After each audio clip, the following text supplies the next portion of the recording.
আমি মানালি আর চলে এসেছি নতুন একটা ব্লগ নিয়ে। আজকে আমরা যাচ্ছি অস্ট্রিয়ার একটা সুন্দর ভিলেজে, নাম হলস্টেড। এটা আমাদের সেকেন্ড টাইম ওখানে যাওয়া।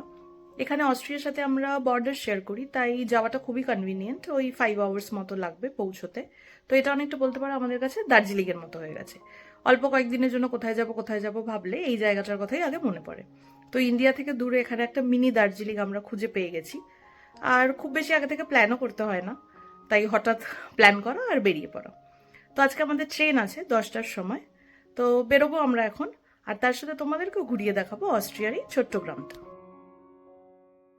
কাল রাতে বরফ পড়ে এই অবস্থা হয়ে আছে। এর মধ্যেই এখন লাগেজ টেনে নিয়ে চলতে হবে আমাদের।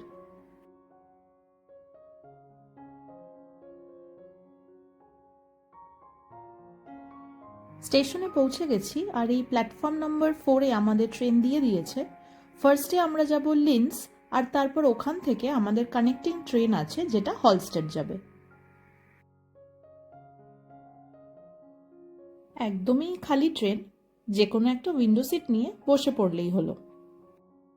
দেখো, এটা নাকি একটা স্টেশন, বরফে পুরো চাপাই পড়ে গেছে।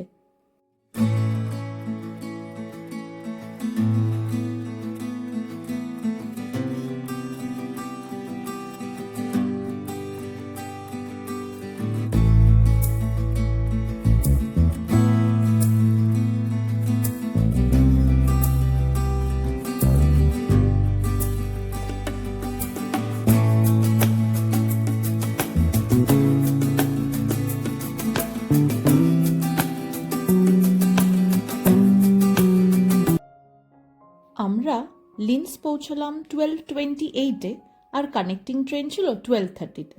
তো সেটা তো মিস করলামই। পরে 1:30-র কানেক্টিং ট্রেনটা ধরবো।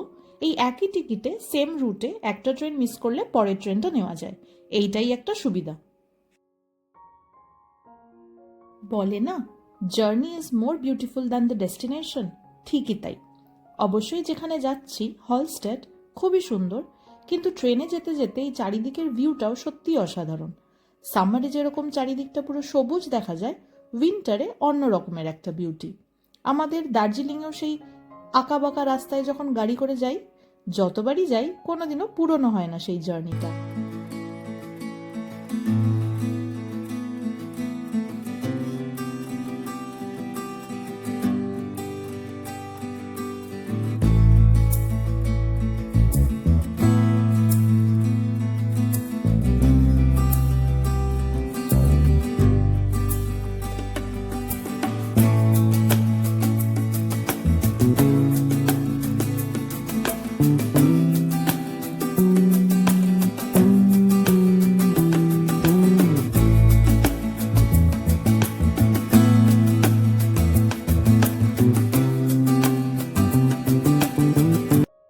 হলস্টেডের এই ছোট্ট স্টেশনটাতে আমরা নেমে পড়লাম।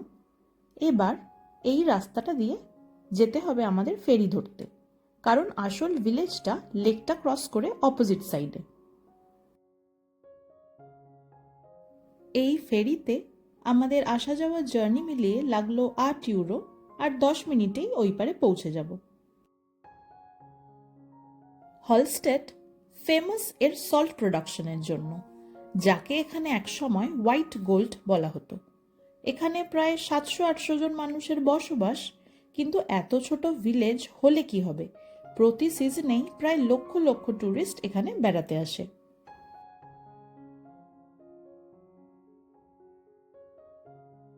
এই ভিলেজের অলিগলিতে কিন্তু পাবলিক ট্রান্সপোর্ট পাওয়া যাবে না, তাই এয়ারবিএনবি অবধি আমাদের হেঁটেই যেতে হবে। অনেক কষ্টে এই বরফের ওপর দিয়ে লাগেজ টানতে টানতে আমাদের এয়ারবিএনবিতে এসে পৌঁছালাম।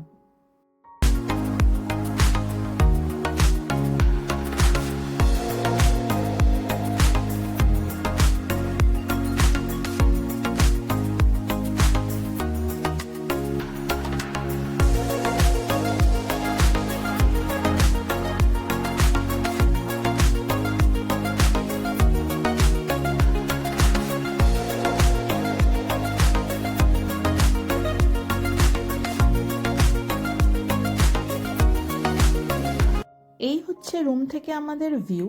আর তার সাথে রয়েছে গরম গরম সিঙ্গারা, যেটা আমরা বাড়ি থেকেই ক্যারি করছি। দার্জিলিংয়ের মতো মোমো তো আর পেলাম না, তাই এই চার সিঙ্গারা দিয়েই একটু তৃপ্তি খুঁজে নিলাম। এখন বাজে ওই 6:30 মতো। আমরা এখন বেরোচ্ছি ডিনার করতে, কারণ এখানে খুব তাড়াতাড়ি প্রায় 5টা-6টার মধ্যেই অলমোস্ট সব দোকান বন্ধ হয়ে যায়। তো কাছে একটা পিৎজার দোকান দেখলাম, ওটাই দেখাচ্ছে এখন মোটামুটি 8টা-9টা অবধি খোলা। তো ওখানেই যাচ্ছি, ওটা সামনেও আছে। আর আজকে এমনি কিছু তাহলে রান্নাবাড়ি আর করছি না, সামনে একটা সুপার মার্কেট আছে, ওটাতে কালকে দেখবো কি পাওয়া যায়, যদি সেরকম কিছু পাওয়া যায় তো তখন ওখান থেকে কিনে আনবো। তো আজকে ডিনারটাই পিৎজা দিয়েই সারতে হবে, কিছু করার নেই, তো ওখানেই যাচ্ছি।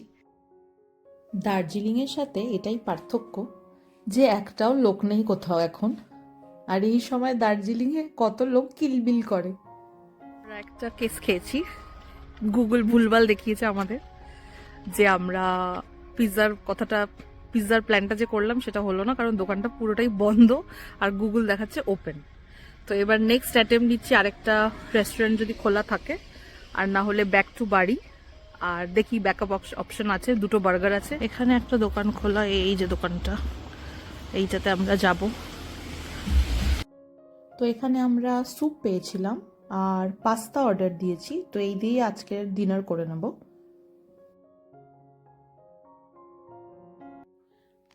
পরের দিন সকালে উঠেই প্রথম কাজ হলো জানলা খুলে বাইরের ভিউটা দেখা। গুগলে তো সানি ওয়েদার দেখাচ্ছে, কিন্তু এখন তো দেখছি ভীষণই ক্লাউডি, পরে হয়তো রোদ উঠবে।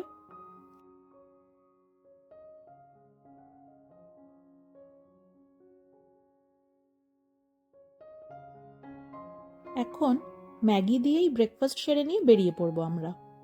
আগের দিন তো সন্ধে হয়ে গেছিল আমাদের চেক ইন করতে করতে, তো এয়ারবিএনবির বাইরেটা দেখাতে পারিনি। এই হচ্ছে বাড়িটা যেখানে থাকছি, চারিদিকটা একদম পাহাড়ে ঘেরা।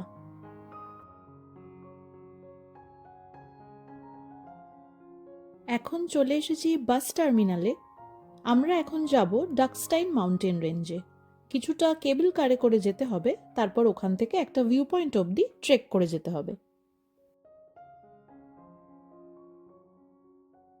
এখান থেকে টিকিট নিয়ে নিলাম, যেটা পড়লো 56 ইউরোজ। আর স্নোতে চলার জন্য সব ইকুইপমেন্টস ওরাই দেবে, তো সেটাও ইনক্লুডেড।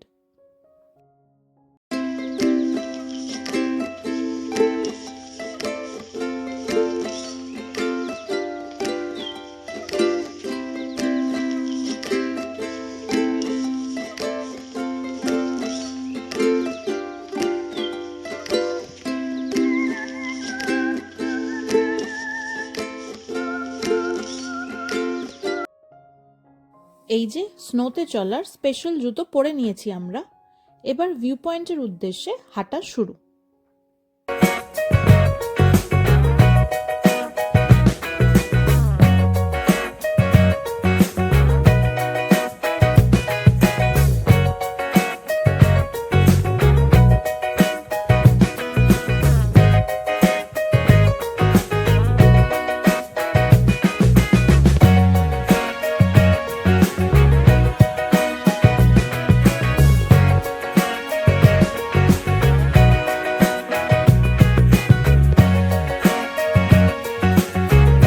আমরা এই পাহাড়টার গা দিয়ে হেঁটে হেঁটে এবার এই সামনের রাস্তা দিয়ে হেঁটে এলাম।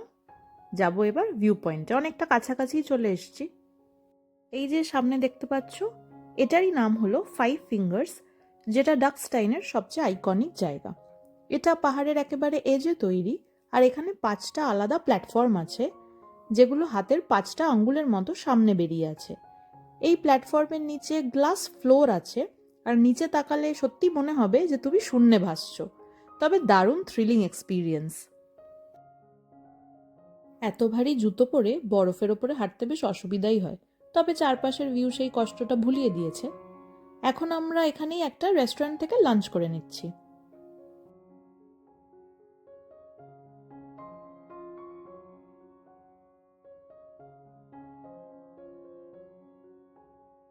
কেবল কারে করে আমরা নিচে নেমে এসেছি, আর এখান থেকে বাস ধরে আবার বাড়ির পথে ফেরা।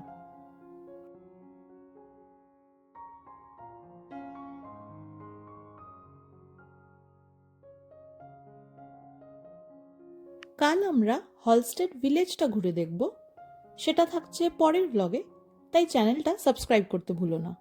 আজকের মতো তাহলে টাটা, দেখা হচ্ছে হলস্টেডের নেক্সট ব্লগে।